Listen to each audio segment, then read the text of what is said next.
Hello students, स्वागत है आपका बीबीएस ऑनलाइन क्लासेस में।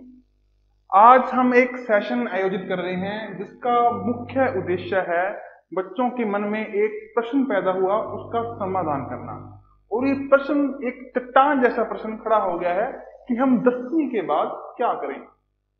बच्चों, सबसे पहली बात तो ये है कि हमारे जीवन का ध्येय, इसका उद्देश्य क्या है। इसका उद्देश्य है एक सफल इंसान, एक सफल व्यक्ति बनना। और इसके लिए हमें हमारे नैतिक मूल्य भी है, हमारी पर्सनैलिटी भी है, और इसके साथ साथ शिक्षा और रोजगार का भी योगदान है। हमारा रोजगार जो है वो अधिकतर हमारी शिक्षा पर टिके हैं।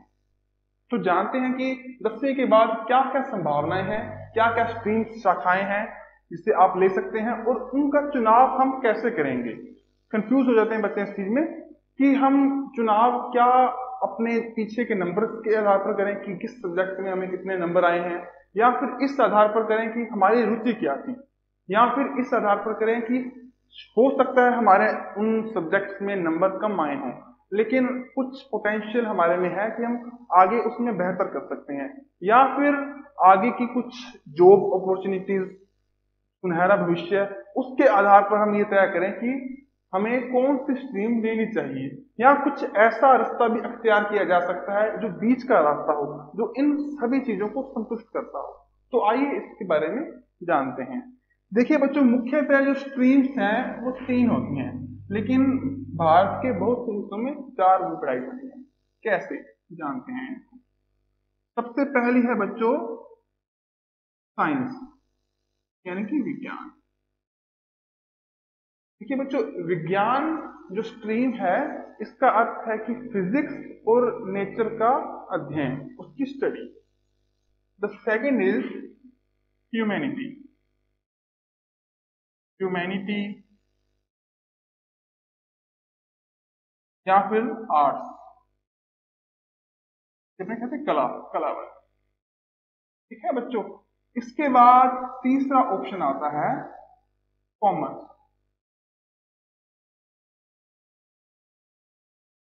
ठीक है, और चौथा और अंतिम विकल्प जो कि कुछ स्कूलों में नहीं भी होता या इसको एक स्ट्रीम की तरह नहीं देखते, वो है एग्रीकल्चर।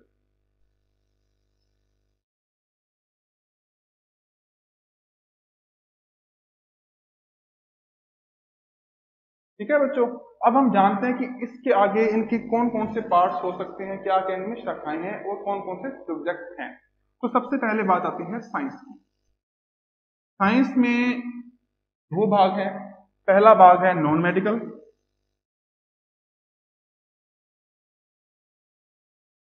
और दूसरा है मेडिकल।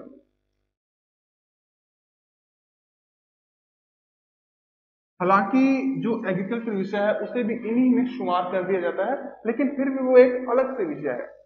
विज्ञान में हम अपने पारिस्थितिकी का, अपने नेचर का, अपनी फिजिक्स का, रोजमर्रा में काम आने वाली चीजों की बनावट, उनकी तकनीक आदि का अध्ययन करेंगे। तो नॉन मेडिकल में क्या क्या सब्जेक्ट होंगे। देखिए बच्चों, राजस्थान बोर्ड, इसमें 2 सब्जेक्ट हैं, इंग्लिश और हिंदी कंपलसरी। अंग्रेजी और हिंदी अनिवार्य, ये आपको पढ़ने ही पड़ेंगे 2 वर्षों तक। इसमें बेसिक सी जानकारियां होती हैं साहित्य के बारे में और कुछ कुछ ग्रामर, यानी कि अब हमारी व्याकरण के बारे में। तो सबसे पहला हिंदी और इंग्लिश तो है ही। इनमें जो मुख्य सब्जेक्ट होंगे इनमें वो होंगे मैथ, ठीक है बच्चों, फिजिक्स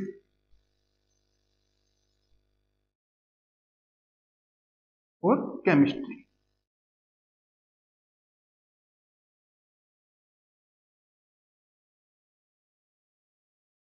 ठीक है बच्चों, इसके अलावा हिंदी कंपलसरी और इंग्लिश कंपलसरी तो है ही।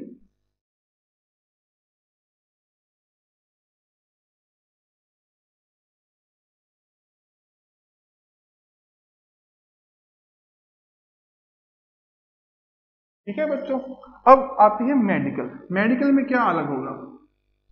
मेडिकल में होगी एक तो बायोलॉजी, मैथ की जगह, बाकी सब कुछ सेम है। वही फिजिक्स, वही केमिस्ट्री, और 2 जो हमारे अनिवार्य विषय हैं हिंदी और इंग्लिश कंपलसरी। ठीक है बच्चों, ये सभी, ये होगी हमारी साइंस स्ट्रीम। इसके बाद आती है हमारी ह्यूमैनिटीज। देखिए बच्चों, आज से कुछ साल पहले एक परंपरा थी कि अगर किसी बच्चे के बेहतर अंक आए हैं, 70-75% इससे अधिक अंक आए हैं, तो वो बच्चा साइंस लेगा और कमजोर बच्चे लेंगे आर्ट्स या ह्यूमैनिटी। ये बिल्कुल गलत धारणा है, हालांकि अब ऐसा नहीं है। तो देखिए, ह्यूमैनिटी है हमारे ह्यूमन बिहेवियर, हमारे सोशियोलॉजी, हमारे सोसाइटी, हमारे एनवायरनमेंट, हमारे पूरे ढांचे की स्टडी ह्यूमैनिटीज में। ठीक है, अब इनमें क्या सब्जेक्ट होंगे? देखिए बच्चों, आरबीएससी की बात कर रहे हैं हम। एक तो Hindi plus English compulsory.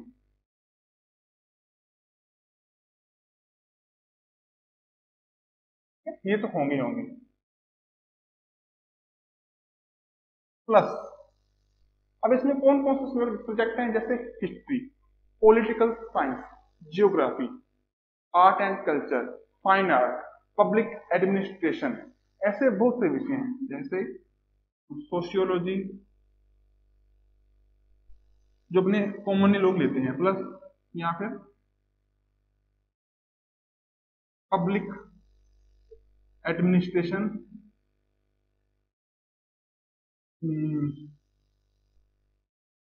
Literature में हिंदी लिटरेचर, इंग्लिश लिटरेचर,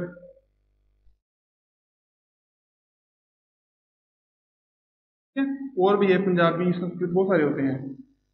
लगभग हर भाषा का साहित्य उपलब्ध होता है, वगैरह वगैरह। इसके अलावा जियोग्राफी, हमारा भूगोल, हमारी पृथ्वी, हमारा देश, इसके बारे में जुड़ी हुई बातें, ठीक है, इसके ज्योग्राफी के बारे में। इकोनॉमिक्स,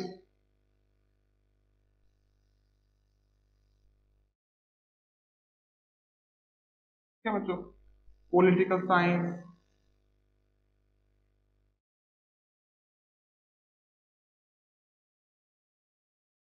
ड्राइंग,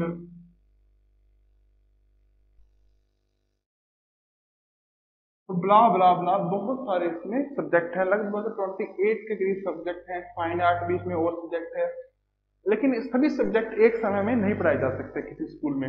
लगभग स्कूलों में 7 से 8 सब्जेक्ट का विकल्प रहता है। जैसे किसी ने इंग्लिश लिटरेचर ले लिया तो वो हिंदी लिटरेचर नहीं ले सकता। हालांकि ऐसी कोई बाध्यता नहीं है, लेकिन स्कूलों में ऐसा होता है क्योंकि स्टाफ की कमी होती है, इतने कमरे नहीं होते स्कूलों में, बहुत सारे कारण होते हैं। और इतने बच्चों को कैसे बढ़ाएं, ये भी एक चुनौती होती है। तो अब कभी इंग्लिश की क्लास लग रही है तो उसके बराबर लगेगी हिंदी की क्लास। अगर किसी ने दोनों ले लिए तो उसको पढ़ने में दिक्कत होगी ना, क्लास नहीं लगा पाएगा। ऐसे कारण होते हैं। ठीक है, इसके बाद है कॉमर्स। देखिए, कॉमर्स से एक इसमें भी अवधारणा थी, एक धारणा थी पिछले दिनों में कि या तो कॉमर्स लेते हैं मध्यम बच्चे, या ना वो ना तो पढ़ाई में बहुत ज्यादा होशियार हैं, ना ही कमजोर हैं, या फिर लेते हैं जो बिजनेसमैन के परिवारों से आते हैं। ये भी धारणा गलत है। देखिए, बड़ी बड़ी कंपनियां हैं, आईटी प्रोफेशनल में भी बहुत सारी कंपनियां हैं, बड़े बड़े व्यापार हैं, उनमें इनकी जगह बहुत है। तो इनमें जो सब्जेक्ट हैं, हिंदी और इंग्लिश तो है ही, इसके अलावा बिजनेस स्टडीज,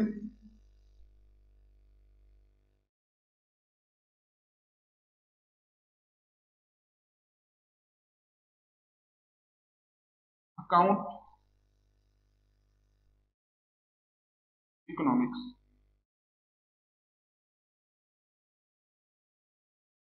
और हिंदी और इंग्लिश कंपलसरी, ये तो है ही, है ना।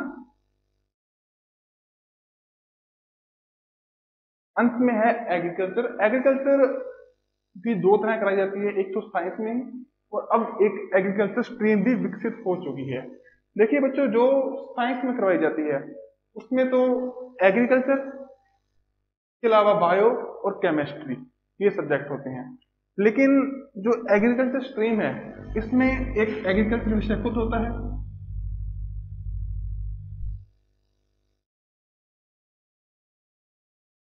प्लस इसमें एग्री बायो होती है, अर्थात एग्रीकल्चर से जुड़ी हुई बायो, ठीक है, और एग्री केमिस्ट्री होती है।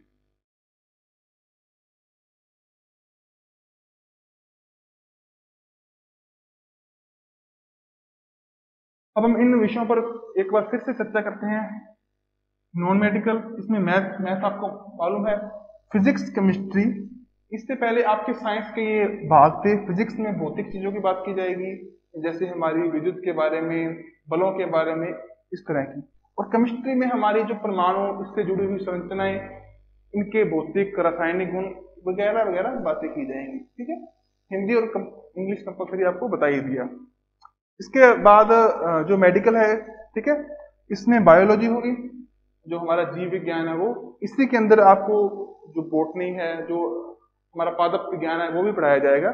ठीक है, और जूलॉजी हमारा जो जीव विज्ञान है वो पढ़ाया जाएगा। फिजिक्स और केमिस्ट्री यही है। ह्यूमैनिटीज या आर्ट्स, ठीक है, इसमें सोशियोलॉजी, जो हमारी सोसाइटी है उसके बारे में बताया जाएगा, उसके बारे में हम चर्चा करेंगे। पब्लिक एडमिनिस्ट्रेशन है, इसमें हमारा जो लोकशाही है उसकी कार्य प्रणाली क्या है, क्या एक अच्छी कार्य प्रणाली के लिए हो सकता है, एक आदर्श कार्य प्रणाली की परिकल्पना, अच्छे अच्छे थिंकर्स की बातें। ठीक है, इकोनॉमिक्स वही है जो आगे कॉमर्स में भी है, कि हमारी इकोनॉमिक्स, हमारे देश की जीडीपी, उसकी योजनाएं, उसके सुधार, उस सुधार की संभावनाएं, इनके बारे में बात करेंगे। ज्योग्राफी में हमारा भूगोल है जो पृथ्वी का, हमारे देश का, नदियां आदि, इनकी बात करेंगे। पॉलिटिकल साइंस में जो हमारी पॉलिटिक्स है, हमारा संविधान है, उसकी व्याख्याएं, सुप्रीम कोर्ट और अन्य संस्थाएं वगैरह, इनकी बात करेंगे। इस तरह ड्राइंग है, ये इसी से रिलेटेड है। इसके अलावा फिलोसफी भी होती है। फिलोसफी में यानी दर्शन, दर्शन में हम हमारी उत्पत्ति और बहुत सारे सवाल, डिबेट, अच्छी डिबेट, इन सभी के बारे में चर्चाएं होती हैं। ठीक है, थिंकर्स की बात होती है। कॉमर्स, बिजनेस स्टडीज, अकाउंट्स और इकोनॉमिक्स। इकोनॉमिक्स वही है हमारे देश, हमारे विश्व की जो जीडीपी है चाहे, या कुछ उससे जुड़े हुए तथ्य हैं, उनके बजट, उनकी योजनाओं, अच्छी बुरी योजनाओं, बुरी तो खैर कोई नहीं होती, अच्छी योजनाओं, इन सभी के बारे में चर्चा की जाएगी।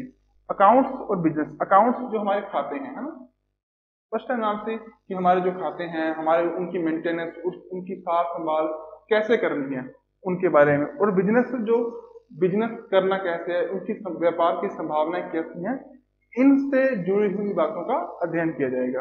और एग्रीकल्चर, एग्रीकल्चर हमारी खेती, हमारी कृषि से जुड़ा हुआ है। कृषि की अच्छी संभावनाएं क्या हैं, उन पर जो कीट हैं, उन पे जो लगने वाली बीमारियां हैं, उनका अध्ययन, मिट्टी का अध्ययन, क्या एक अच्छा एनवायरनमेंट होगा किसी फसल को उगाने के लिए, उसका उत्पादन कैसे बढ़ाया जाए, इन सभी बातों पर चर्चा की जाती है एग्रीकल्चर में। ठीक है बच्चों, अब इसके अलावा भी कुछ आप चीजें हैं जो आप 12वीं के बाद कर, पूरे 10वीं के बाद कर सकते हैं। तो वो कौन कौन सी हैं, देखिए, शाही बदल लेते हैं ताकि आपको आसानी से देखे। ये तो इसकी स्ट्रीम, ठीक है। इसके बाद कुछ डिप्लोमा कोर्सेज भी हैं, कुछ सर्टिफिकेट भी हैं, हम उनकी बात करेंगे। अब कुछ ऐसे बच्चे जिन्हें शीघ्र ही रोजगार की जरूरत है, उनकी फैमिली कंडीशन चाहे अच्छी नहीं है, या जो भी बात है, तो एक है साइंस से जुड़े हुए बच्चे, में पहले आते हैं नॉन मेडिकल के बच्चे, तो उनको इंजीनियरिंग करनी है, तो यहाँ पे वो कर सकते हैं आईटीआई, इसे कहते हैं औद्योगिक प्रशिक्षण संस्थान में किए गए कोर्स, इंडस्ट्रियल ट्रेनिंग इंस्टीट्यूट। ठीक है, इसमें आप इलेक्ट्रिशियन बन सकते हैं, प्लम्बर के अच्छे कोर्स हैं वो कर सकते हैं। उसके अलावा कोपा, फीटर, बहुत सारी इसमें शाखाएं होती हैं, जिसमें सरकारी और प्राइवेट दोनों प्रकार की नौकरियां हैं। अच्छी सी कंपनी इसमें आपको ले लेती हैं, या सरकारी भी बहुत सारी योजनाएं हैं, उसमें काम आ जाता है। ठीक है बच्चों, ये है आईटीआई। ये होता है आमतौर पर 2 वर्षों का कोर्स, और ये सरकारी और प्राइवेट दोनों जगह होता है। सरकारी में फीस थोड़ी सी कम होती है, 12वीं या 10वीं के नंबरों के आधार पर इसमें एडमिशन होता है। इसके बाद आती है पॉलिटेक्निकल। ये आईटीआई से थोड़ा सा सुपीरियर कोर्स है। ठीक है, ये बच्चों 2 वर्ष का ही होगा, तो इसमें हम इससे कुछ ज्यादा बातें सीखेंगे। ये एक डिप्लोमा है, ठीक है। ये इसके लिए आप JEN यानी कि जूनियर इंजीनियर, कनिष्ठ अभियंता की पोस्ट के लिए योग्य हो जाओगे। ठीक है, इससे थोड़ा सा सुपीरियर है, लगभग वैसे ही स्ट्रीम सभी इसमें है। ठीक है, ये तो थे जो हमारे नॉन मेडिकल के बच्चे हैं। अब जिन बच्चों के पास मेडिकल है, उनके पास क्या संभावना है, क्या विकल्प है। तो देखिए बच्चों, सबसे पहले एक कोर्स है ANM। ANM ये ये कोर्स सिर्फ और सिर्फ लड़कियां यानी बच्चियां कर सकती हैं। ठीक है, 2 वर्ष का लगभग कोर्स है। इसमें से 1.5 वर्ष तक आपकी पढ़ाई होगी और 6 महीने तक आपकी इंटर्नशिप होगी किसी न किसी कॉलेज में, चाहे तो जिसमें हॉस्पिटल हो या किसी इंडिविजुअल हॉस्पिटल में भी हो सकती है। ये 2 वर्ष का कोर्स है। इसमें आप का काम क्या होगा, इसमें आपको नौकरियां कहीं मिलेगी कि डॉक्टर की सहायता करने के लिए कुछ जो नर्सेज हैं वो दवाइयां देने के लिए नियमित रूप से जो वहां पर मरीज भर्ती हैं या उनको बताने के लिए, ठीक है, उपकरणों की सार संभाल करने के लिए और डॉक्टरों की सहायता करने के लिए ANM है। इसके बाद होता है GNM, जो इससे कुछ सुपीरियर है आगे। GNM लड़के भी कर सकते हैं और लड़कियां भी कर सकती हैं, दोनों के लिए इसकी दरवाजे खुले हैं। ठीक है ना, ये है। ये भी इसके बाद लगभग 3.5 वर्ष का कोर्स है। इसमें 3 वर्ष तो आपकी पढ़ाई होगी एकेडमिक सेशन में और 6 महीने तक आपकी कहीं ना कहीं इंटर्नशिप होगी। ठीक है, उसके बाद आगे और विकल्प है। अब हम बात करेंगे साइंस में 12वीं के बाद आप क्या करें। हालांकि 12वीं के बाद आप क्या करेंगे ये अभी हम कुछ निश्चित रूप से नहीं कह सकते। उसके बाद आपकी 12वीं में परफॉर्मेंस कैसी है या आपकी रुचि आगे किन विषयों में है, इसका हमें तब पता लगेगा। लेकिन हमने स्ट्रीम चुननी है एक, तो हमारे पास एक विजन होना चाहिए, एक उद्देश्य होना चाहिए कि हमने आगे क्या करना है। उस हिसाब से हम अपनी स्ट्रीम को चुने। हम भविष्य में क्या नौकरी करना चाहते हैं उस हिसाब से, तो उसकी संभावनाओं पर भी हम गौर करेंगे। अब पहले आता है नॉन मेडिकल। ठीक है बच्चों, नॉन मेडिकल में जो सबसे लोकप्रिय कोर्स है वो है हमारा BTech, बैचलर इन टेक्नोलॉजी।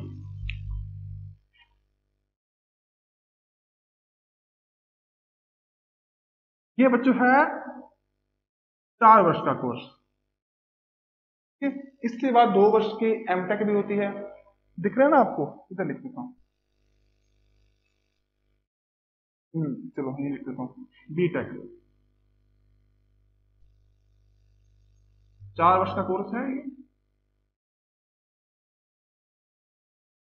ठीक है बच्चों, 4 वर्ष का कोर्स है ये। इसके बाद 2 वर्ष की MTech है, इसमें मास्टर डिग्री, इसमें विशेषज्ञता और वो भी आप कर सकते हैं। अगर आप एक कंबाइंड कोर्स करें तो ये 5 वर्ष का हो जाएगा। 2 वर्ष की 2 वर्ष की MTech, 4 वर्ष की BTech मिलाकर वैसे तो 6 है, अगर कंबाइन करेंगे तो 5 वर्ष का कोर्स हो जाता है।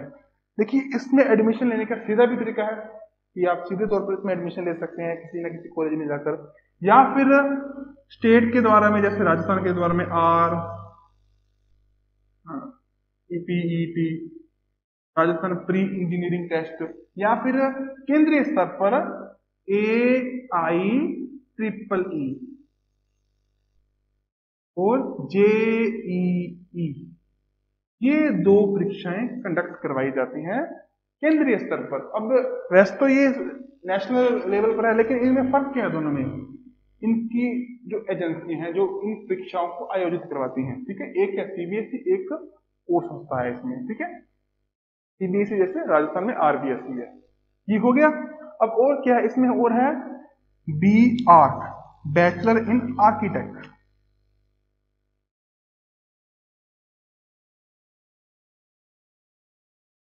ठीक है बच्चों, ये BTech से मिलता जुलता है, लेकिन इसमें कुछ ड्राइंग, कुछ और चीजें एक्स्ट्रा होती हैं। इसका काम कहाँ पर आता है, ये जैसे बड़ी बड़ी जो कंपनियां हैं, जैसे कुछ मैन्युफैक्चर की कंपनियां या कुछ निर्माण करने वाली कंपनियां या सरकारी जगहों पर, सरकारी संस्थाओं में भी जो इमारतें बनती हैं या कुछ नए नक्शे बनते हैं, उनमें ये आर्किटेक्ट काम आता है। आर्किटेक्ट यानी वास्तुकला। ठीक है ना बच्चों, नए नए डिजाइन बनाते हैं, ये सभी करते हैं। ये 2 मुख्य कोर्स हैं जो कि हम नॉन मेडिकल के बाद 12वीं के बाद कर सकते हैं। अब एक इसमें तीसरा विकल्प और है, वो है BSc।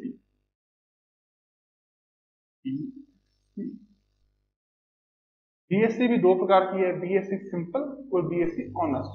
ठीक है, सिंपल BSc होगी जो हमने 12वीं में की है उसी प्रकार, वही हमारे पास 3 सब्जेक्ट होंगे। कौन कौन से, अगर नॉन मेडिकल की बात की जाए तो मैथ, केमिस्ट्री और फिजिक्स। ठीक है, इसके अलावा कुछ यूनिवर्सिटी में पहले वर्ष में कुछ 4 या 3 सब्जेक्ट होते हैं कंपलसरी, जिन्हें सिर्फ पास करना होता है। ठीक है, बिल्कुल आसान होते हैं। हालांकि ये 3 सब्जेक्ट 3 वर्षों तक हम इन्हें पढ़ेंगे। और ऑनर्स में क्या होगा, सिर्फ एक सब्जेक्ट पर चर्चा की जाएगी, जैसे सिर्फ मैथ पर 3 वर्ष हम सिर्फ मैथ पढ़ेंगे विस्तृत रूप से। उस पर कुछ हो सकता है हम शोध भी करें, ठीक है। अलग अलग यूनिवर्सिटी की अलग अलग रूल्स हैं इसमें। ये जो ऑनर्स है ये सभी में होगी, चाहे बीएससी हम नॉन मेडिकल में कर रहे हैं, चाहे मेडिकल में कर रहे हैं, चाहे बीए कर रहे हैं, कुछ भी, ठीक है ना। किसी विशेष विषय में हम उसके विशेषज्ञ बन सकते हैं। और उसके बाद एमएससी, इसमें सिर्फ एक विषय, चाहे केमिस्ट्री हो, चाहे फिजिक्स हो, चाहे मैथ हो, उसमें विशेषज्ञता। और आगे भी पीएचडी और बहुत सारी संभावनाएं हैं, ठीक है ना बच्चों। अब इसके बाद बात आती है हमारी मेडिकल। जो मेडिकल में हम बीएससी करेंगे बच्चों, उसमें सब्जेक्ट 12वीं वाले नहीं होंगे, या तो ऑनर्स कीजिए या फिर उसमें सब्जेक्ट होंगे जूलॉजी, बॉटनी और केमिस्ट्री, ठीक है ना। फिजिक्स इसमें नहीं होगी 12वीं के बाद। अब हम बात करेंगे मेडिकल लाइन की। मेडिकल लाइन में आगे क्या सुविधाएं या क्या संभावनाएं हैं, तो इस पर देखेंगे। सबसे जो पहली संभावना है, जो बच्चे सबसे ज्यादा करते हैं, वो क्या है, इसको अपने एक बार मिटो लेते हैं।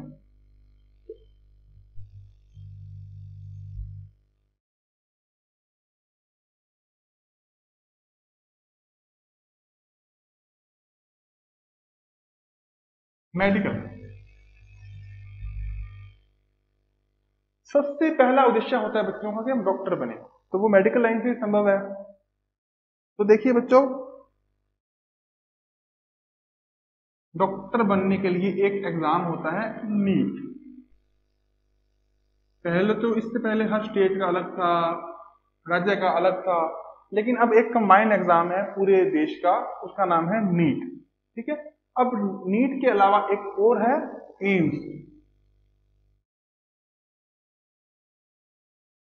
नीट में हमारे सामान्य कॉलेज होंगे, इसमें ऊपर ऊपर आएंगे सरकारी कॉलेज, ठीक है, जिसकी मेरिट सबसे ज्यादा रहेगी। उसके बाद है एम्स, ये है हमारे जो एम्स के कॉलेज हैं, एम्स के हॉस्पिटल के कॉलेज हैं, वो सब, ठीक है ना बच्चों।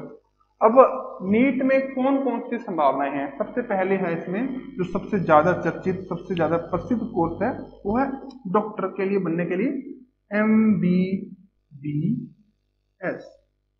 ठीक है ना। सामान्यतः जिन बच्चों के सबसे ज्यादा नंबर रहते हैं मेरिट में, वो MBBS को पहली प्रेफरेंस देते हैं। उसके बाद आता है BAMS, हमारे भारत का आयुर्वेद, इसमें कोर्स करने के लिए BAMS में प्रवेश लेते हैं। अब इन दोनों की अवधियां क्या है, MBBS और BAMS की अवधि है 4 वर्ष और 6 माह, ठीक है।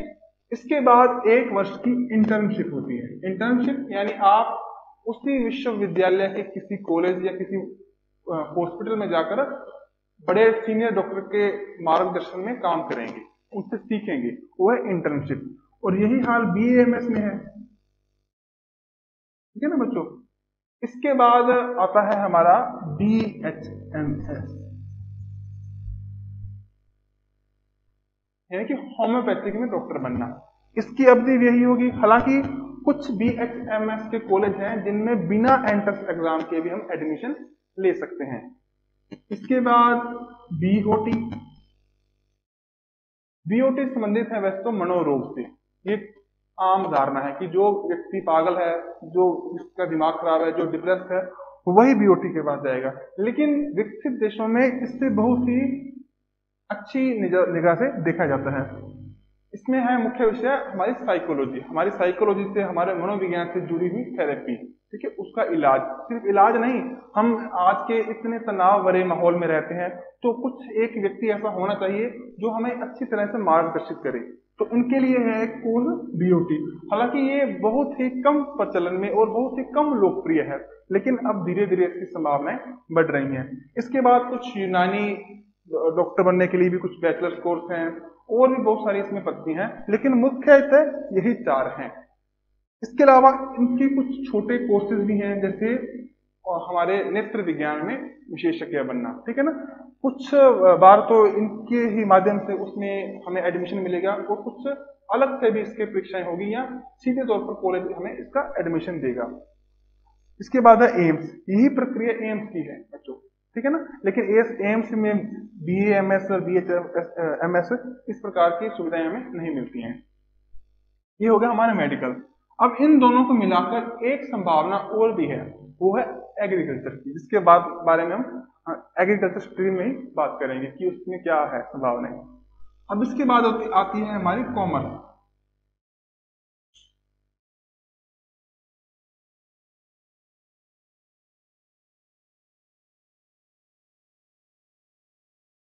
आज से कुछ वर्ष पहले तक ये धारणा थी कि कॉमर्स वही बच्चे लेते हैं जो या तो पढ़ने में मध्यम है, ना ही तो बहुत ज्यादा होशियार और ना ही कमजोर। लेकिन ये धारणा गलत है। और एक धारणा ये भी थी कि जो बिजनेस परिवारों से जुड़े हुए बच्चे हैं वही कॉमर्स पढ़ेंगे, जो भी सरासर गलत है। कॉमर्स कोई भी पढ़ सकता है, जिसको व्यापार में इंटरेस्ट हो, जिसको शेयरों में इंटरेस्ट हो, कुछ ना कुछ अपना नया करना है, अपना बिजनेस शुरू करना है, उसकी संभावना है, उसके लिए स्किल या योग्यता पैदा करना खुद में, ये सभी कॉमर्स की देन है। तो इससे हम आगे क्या कर सकते हैं, इसके बारे में हम चर्चा करेंगे। तो एक मुख्य कोर्स है इसमें BCom, ठीक है ना, जो बच्चे आमतौर पर करते हैं। एक अन्य है BBA। BB है मैनेजमेंट के लिए। BB के बाद हम MBA भी कर सकते हैं, ठीक है ना। इसमें सिर्फ ये नहीं है कि ये किसी बिजनेस करने के लिए है, बहुत सारे एरोस्पेस है, एविएशन है, शिपमेंट में है, बहुत जगह इसका हम उपयोग कर सकते हैं, इसका यूज कर सकते हैं डिग्री का। अब मुख्य ये होती है CA बनने के लिए, चार्टर्ड अकाउंटेंट बनने के लिए। चार्टर्ड अकाउंटेंट की जो डिग्री है ये दिल्ली के द्वारा दी जाती है। इसका कुछ कोर्स होता है, इसकी कुछ परीक्षाएं होती हैं, कुछ थोड़ी सी तैयारी के साथ हम इसको आराम से क्रैक कर सकते हैं। इसके बाद हमें इसके अच्छे पैकेज मिलेंगे, या फिर CS इसी से मिलता जुलता है। इसके बाद जो हमारी लास्ट और अंतिम स्ट्रीम है वो है एग्रीकल्चर। शायद आपको दिखे ना, ये मिटो दें।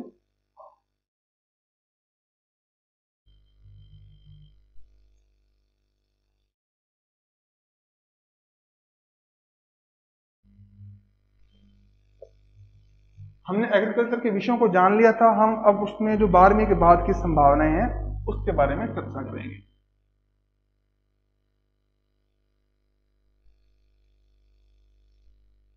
हालांकि बच्चों, जो सबसे ज्यादा लोकप्रिय कोर्सेज हैं वो 12वीं के बाद के ही हैं, लेकिन उससे पहले आप कुछ सर्टिफिकेट या कुछ डिप्लोमा भी है जो 12वीं से पहले कर सकते हैं, यानी कि 10वीं के बाद। हालांकि उसमें इतने सरकारी या प्राइवेट रोजगार के अवसर नहीं है, लेकिन फिर भी वो हमारे जो कृषि से जुड़े हुए बच्चे हैं उनके खुद के खेतों में प्रैक्टिकल करने के लिए वो बहुत ही ज्यादा उपयोगी है। ठीक है, तो हम बात करेंगे एग्रीकल्चर की। इसमें आप BSc एग्रीकल्चर कर सकते हैं।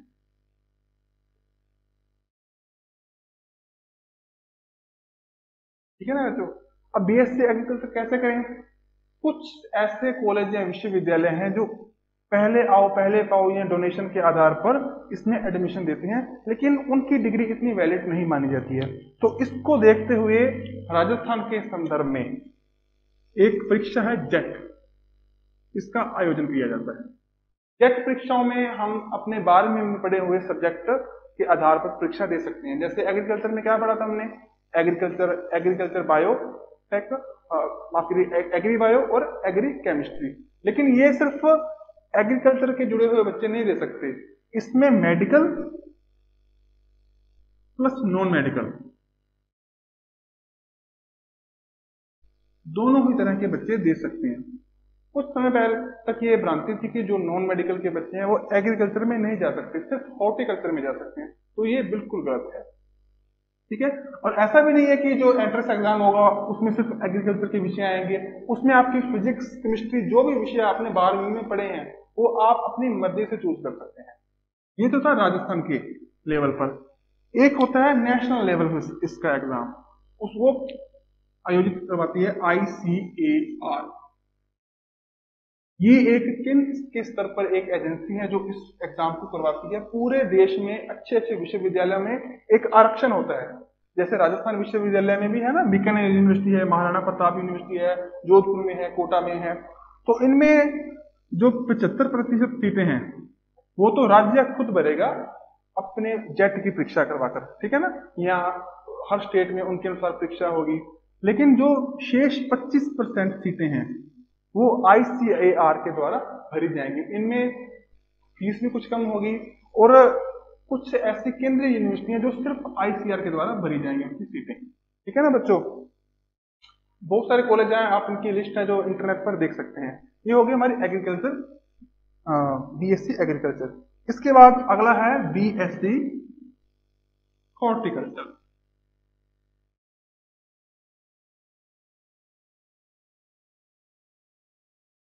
हॉर्टिकल्चर यानी कि बागवानी। उत्तरी भारत में बागवानी की संभावनाएं थोड़ी कम है, किन्नू, माल्टा, मौसमी इस प्रकार के बाग हैं, लेकिन दक्षिण भारत में इसकी संभावनाएं बहुत ज्यादा है, ठीक है ना। बागों को कैसे तैयार करें, उनकी मिट्टी कैसी हो, उनका पोषण कैसे करें, इनसे जुड़े हुए सभी बातें, इनका अध्ययन हम BSc हॉर्टिकल्चर में करेंगे। इसके बाद फ्लोरिकल्चर भी है और एक BTech भी है। देखिए टेक्नोलॉजी हर जगह है, एग्रीकल्चर में भी है, ये नहीं है कि सिर्फ नॉन मेडिकल में ही आएगी। जो बच्चे इससे जुड़े हुए, एग्रीकल्चर से जुड़े हुए तकनीकी पहलुओं पर अध्ययन करना चाहते हैं वो BTech एग्रीकल्चर कर सकते हैं। इसके बाद फूड प्रोसेसिंग में भी है और भी बहुत सारी है, लेकिन मुख्यतः लोकप्रिय कोर्स ये 3 ही है, इसको हम 12वीं के बाद कर सकते हैं, ठीक है ना बच्चों। आपको उम्मीद है ये सब समझ में आ गया होगा। अब कुछ ऐसे कोर्सेज हैं जो सभी में कॉमन है, जो कोई भी दे सकता है, या मिक्स संभावनाएं हैं, जैसे हम उन पर चर्चा करेंगे।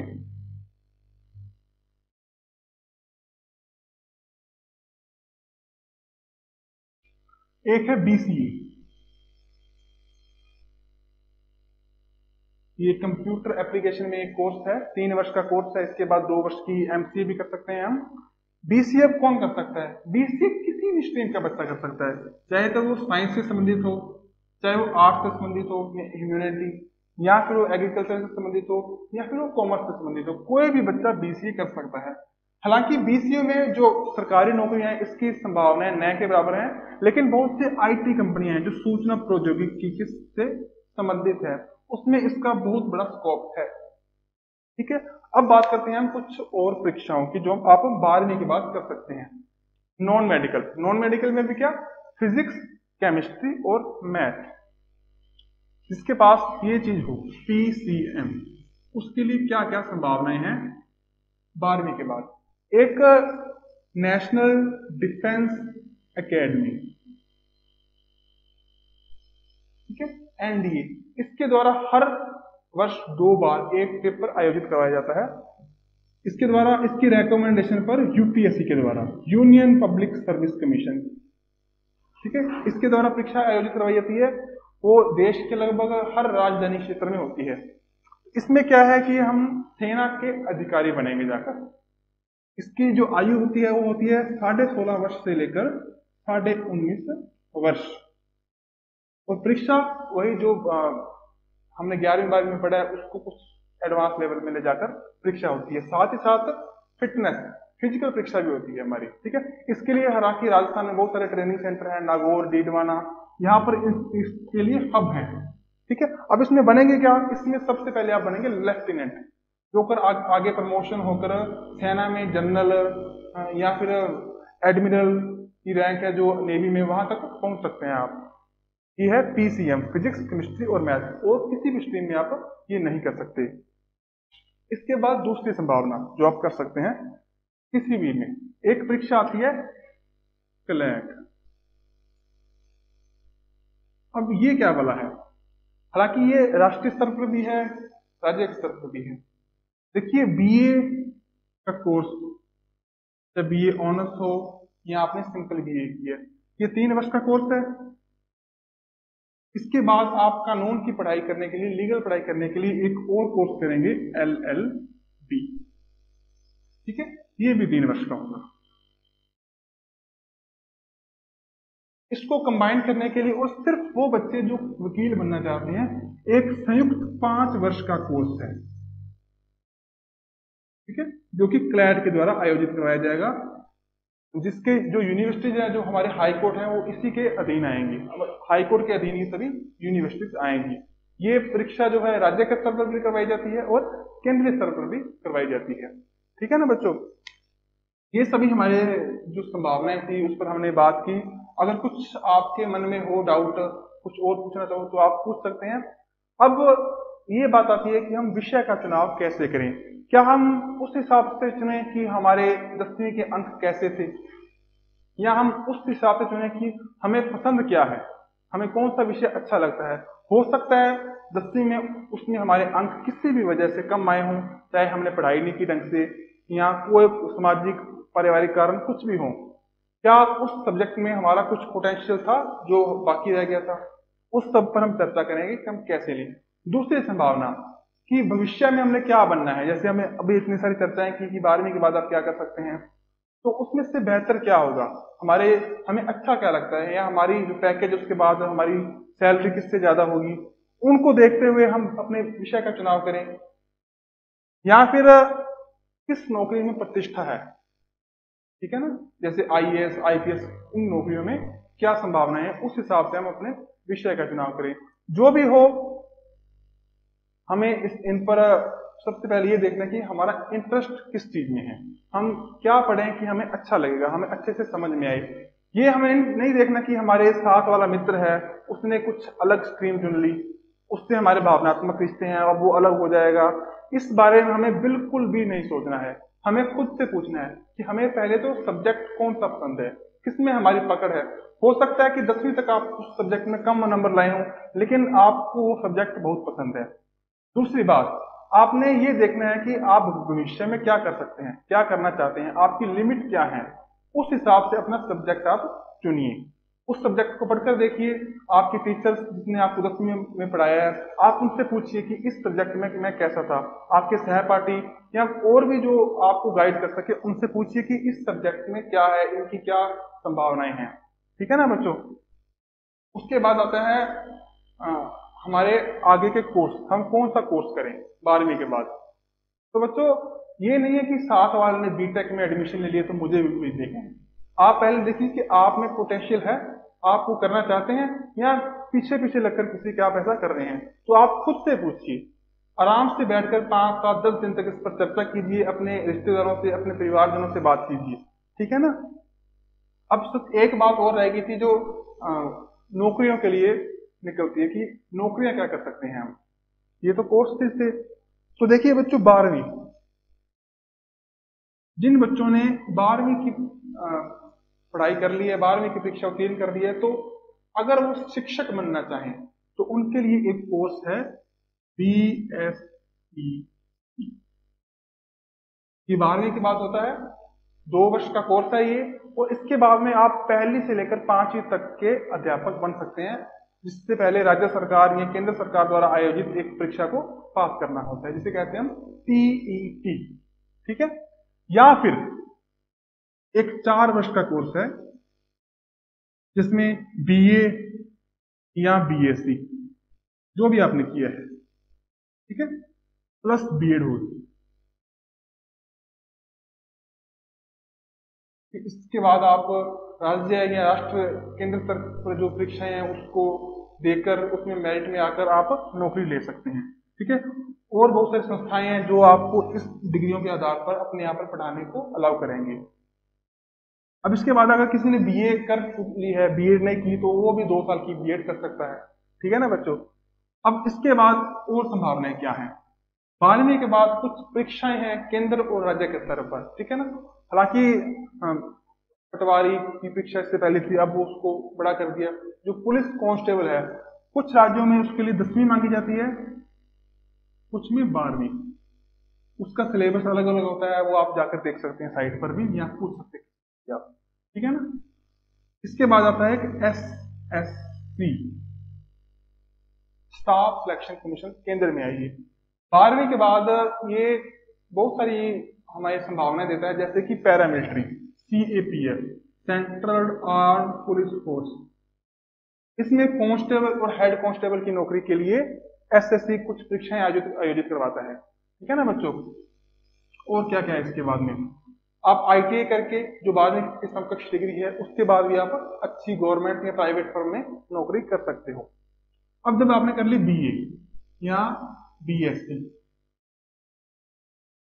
या कोई भी स्नातक या ग्रेजुएशन डिग्री, तो उसके बाद आपके पास उस लाइन में, जिस लाइन में आपने डिग्री की है, उसके अलावा और कौन कौन सी संभावनाएं हैं कि अगर आपने बीए बीएड कर ली, बीएससी बीएड कर ली, तो आप शिक्षक बनेंगे। लेकिन अब आप वो नहीं बनना चाहते, जरूरी नहीं है कि आपको वो पढ़ाई पसंद नहीं थी इसलिए, बल्कि आप कुछ और भी करना चाहते हैं, तो उसके लिए क्या संभावनाएं हैं। तो देखिए, एक संस्था है, एक आयोग है, UPSC, union public service commission. इसके द्वारा हर वर्ष परीक्षाएं आयोजित करवाई जाती हैं। कौन कौन सी? पहली परीक्षा है सिविल सर्विस,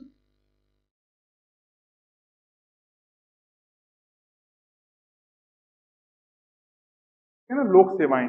इसमें हमारे कलेक्टर, एसपी, हमारे आईएफएस जो हमारे विदेशों में अधिकारी हैं, वो जो हमारे देश का प्रतिनिधित्व करते हैं, ठीक है ना, रेलवे में बड़े अधिकारी, और हमारे जितने भी क्षेत्र हैं, चाहे वो पोस्ट से जुड़े हों, चाहे वो सेना के कुछ विभागों से जुड़े हों, सब में जो बड़े अधिकारी हैं उनका चयन यूपीएससी के द्वारा किया जाएगा।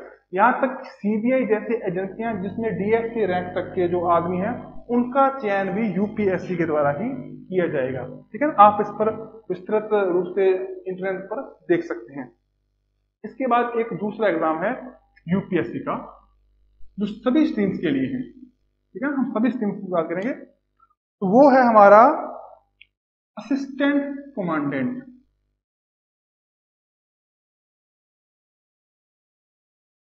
ये है हमारे पुलिस में काम करने वाले DSP, deputy superintendent of police के समकक्ष एक अर्धसैनिक बल की नौकरी। नौकरी नहीं कहेंगे, ये एक पैशन है। ठीक है ना, देश सेवा एक पैशन है। तो उसके लिए एक एग्जाम हर वर्ष करवाया जाता है, जिसे कहते हैं हम यूपीएससी। इन एग्जाम के पैटर्न कैसे हैं हम उस पर चर्चा नहीं करेंगे, लंबा हो जाएगा। ये तो थे कॉमन कोर्सेज। इसके अलावा जिन बच्चों ने इकोनॉमिक्स से पढ़ाई की है, उनके लिए एक परीक्षा है आईईएस, इंडियन इकोनॉमिक सर्विस। इसमें देश का जो वाणिज्य विभाग है या वित्त विभाग है, उसमें अर्थशास्त्र के एक्सपर्ट को चुना जाता है इस परीक्षा के द्वारा। ठीक है, अब इसमें एक और परीक्षा है आईईएससी नाम से। वो जो हमारे बीटेक के बच्चे हैं जिन्होंने इंजीनियरिंग की पढ़ाई की है, वो इंजीनियरिंग सेवा में देश के बड़े बड़े पदों पर जाएंगे, वो भी आईईएस है।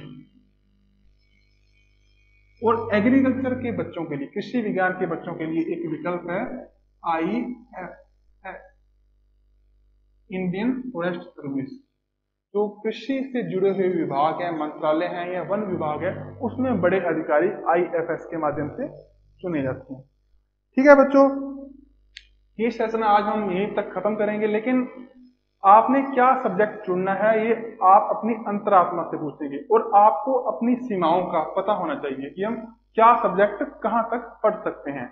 इसके लिए आप अपने जो 10वीं में गुरुजन थे या 9वीं में गुरुजन थे जिन्होंने आपको पढ़ाया, आपके सहपाठी जो आपको अच्छी तरह से जानते हैं, उससे भी आप इस विषय में राय ले सकते हैं।